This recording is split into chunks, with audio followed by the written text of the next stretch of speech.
Momentum doesn't break all at once. It breaks the moment you stop pressing.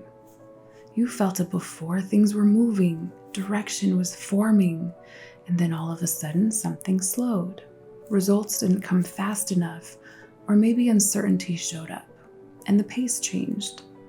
The path wasn't wrong, but the pressure increased. That's where most movement ends, not at the beginning, not at a point of confusion. After something has already started, you slowed down, and then everything else did too.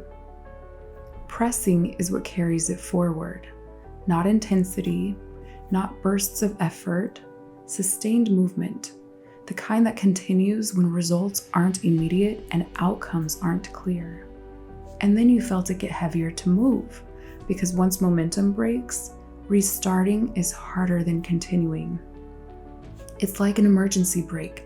Everything stops all at once, and it takes significantly more energy to get it moving again. That's the cost of letting up. And then you expect it to start moving by now. This is where pray and press becomes essential.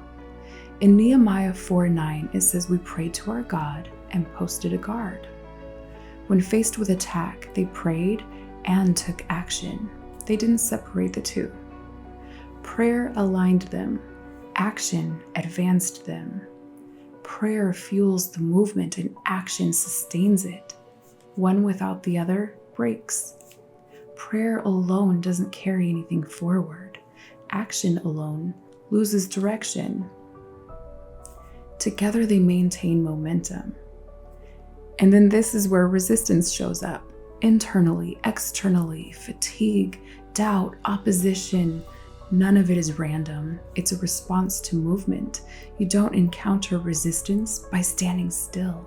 You encounter it when something valuable is being advanced.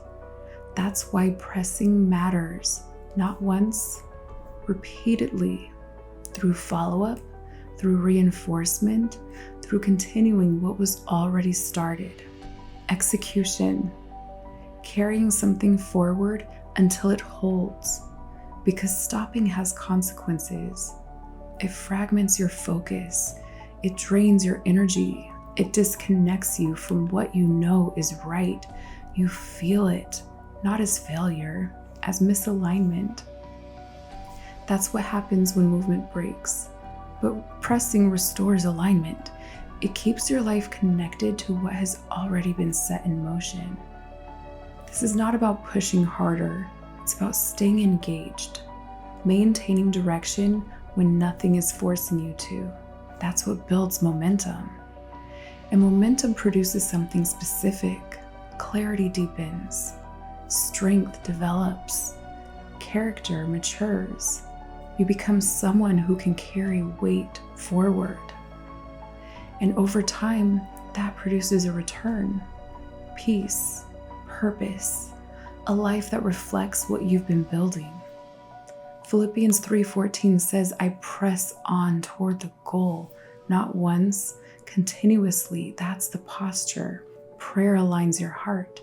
Pressing advances what has been aligned. That's how movement holds. And agency sits in the middle of that. It's the bridge between what has been given and what actually happens. Grace provides the wind. You set the sail. So keep moving, not until it feels right, until it holds. Pray and press.